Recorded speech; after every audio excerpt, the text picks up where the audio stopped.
NCP के दो गुटों में बंटने का असर अब परिवार के दिवाली समारोह पर भी दिखाई दिया।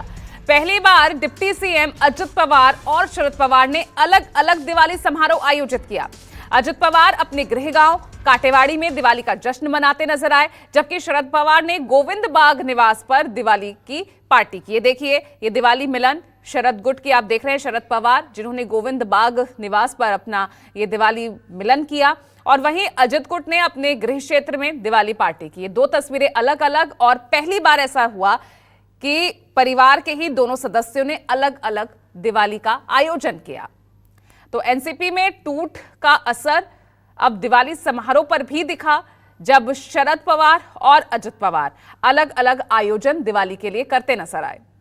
शरद पवार ने गोविंद बाग निवास पर दिवाली समारोह का आयोजन किया। इससे पहले उप मुख्यमंत्री अपने चाचा शरद पवार के दिवाली समारोह में ही शामिल होते थे। और इंद्रजीत जुड़ गए हैं बारामती से हमारे साथ। इंद्रजीत, बारामती की तो फाइट हम क्या ही कहें, चाहे लोकसभा चुनाव हो या विधानसभा चुनाव हो, लगातार वो इंटरेस्टिंग बनी ही हुई है। अभी जो है चाचा भतीजे आमने सामने हैं। तो अब ऐसे में समझना ये चाहूंगी कि ये एनसीपी टूट का असर पहली बार दिवाली समारोह पर भी दिखा, यानी ये चुनाव है, तनाव है और उसी का असर ये दिख रहा है। जी बिल्कुल, चुनाव है और तनाव है और इसी का असर दिख रहा है। और जो परिवार में दरार की बात है, पवार परिवार में दरार तो उसी वक्त पड़ गई थी जब अजित पवार ने पार्टी तोड़ी थी और एक अलग राह अपनाई थी। तो कहीं न कहीं उसका असर आपने देखा लोकसभा में पड़ा था। इसके बाद अब विधानसभा में अजित पवार के भतीजे योगेंद्र पवार खुद उनके सामने हैं और इन सब कारणों का असर अब दिवाली समारोह पर भी पड़ रहा है। दिवाली समारोह में खास बात यह है कि ये भी देखा जा रहा है कि कौन किसकी तरफ आ रहा है, क्योंकि दिवाली समारोह इस तरह से आयोजित किया जाता है कि जो इलाके के, जो बारामती के लोग होते हैं वो मिलने आते हैं शरद पवार से। पहले शरद पवार से मिलने आते थे, लेकिन अब ऐसा हो गया है कि अब दोनों जगहों पे मिलने जा रहे हैं। अब कोई शरद पवार से मिलने आ रहा है, उनका आशीर्वाद लेने आ रहा है, तो कोई अजित पवार से मिलने आ रहा है, उनका आशीर्वाद लेने आ रहा है। तो कहीं न कहीं दिवाली समारोह के बहाने ये भी देखा जा रहा है कि कौन किसका लॉयल है। और हालांकि जो परिवार में मर्यादा अभी भी बनी हुई है, सुप्रिया सुले से जब इसके बारे में पूछा गया तो उनका कहना था कि उनको नहीं पता था कि उप मुख्यमंत्री भी दिवाली समारोह आयोजित कर रहे हैं। इसके अलावा सुनेत्रा पवार से कुछ लोगों ने बात की तो उनका कहना था कि एक ही जगह होता तो अच्छा होता।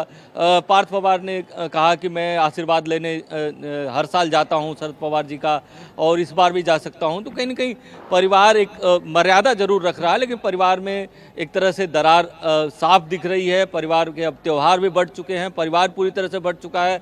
इसके पहले अजित पवार के जो बड़े भाई हैं, जो योगेंद्र पवार के पिता हैं, उन्होंने कहा कि लोकसभा चुनाव के दौरान हमने अजित पवार को समझाया था, उनसे बात की थी कि जिस बहन को हमने खिलाया है उसको स्कूल भेजा है, उसके सामने उम्मीदवार मत दो, उसके सामने सुनेत्रा पवार को मत खड़ा करो। तो उन्होंने कहा कि हमारा तय हो चुका है।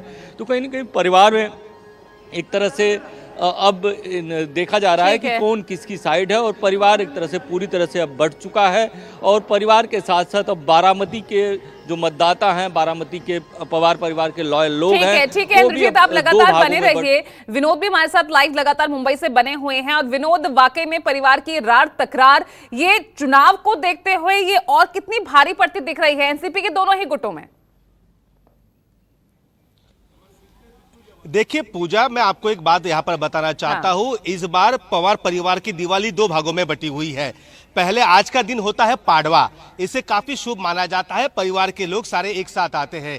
हमेशा ही अजित पवार एक साथ आते हैं, उनकी बहनें उनका आरती उतारती है, सब कुछ पूजा वगैरह घर में होती है। इस बार शरद पवार ने यह ठान लिया है कि अजित पवार से दूरी बनाए रखे। अगर अजित पवार और शरद पवार एक ही घर में नजर आते तो महाराष्ट्र में एनसीपी की जो बढ़ी हुई ताकत है शरद पवार गुट की, उसे कहीं ना कहीं धक्का लगता था। तो शरद पवार बखूबी जानते हैं कि भतीजे के साथ एक फोटो भी अगर इस चुनाव के समय लीक हो गई तो उसका सीधा असर पश्चिम महाराष्ट्र के 30 से 35 सीटों पर दिखाई पड़ेगी। फिर लोग क्या चर्चा करेंगे कि देखिए चाचा भतीजा खुले मन से एक दूसरे पे बाण चलाते हैं और घर में देखिए एक साथ फोटो खींचते हैं। तो शरद पवार ने इसलिए अपना जो कह सकते हैं कि अपनी दिवाली अपने बारामती में ही अपने गोविंद बाग में मना रहे हैं।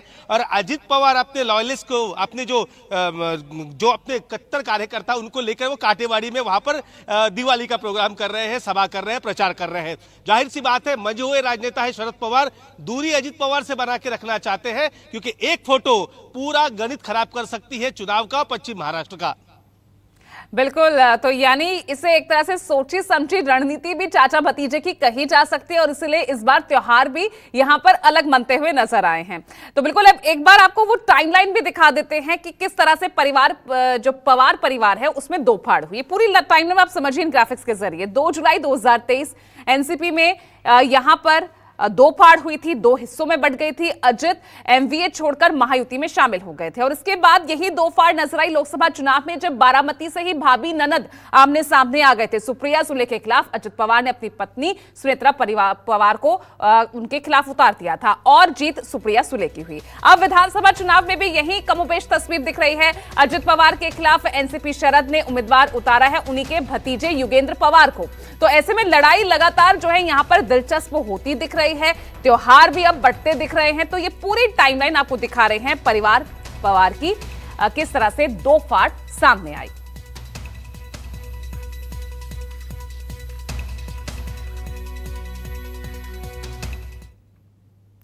चलिए तो आगे बढ़ रहे हैं और बहुत बहुत शुक्रिया आपका विनोद और इंद्रजीत हमारे साथ जुड़ने के लिए।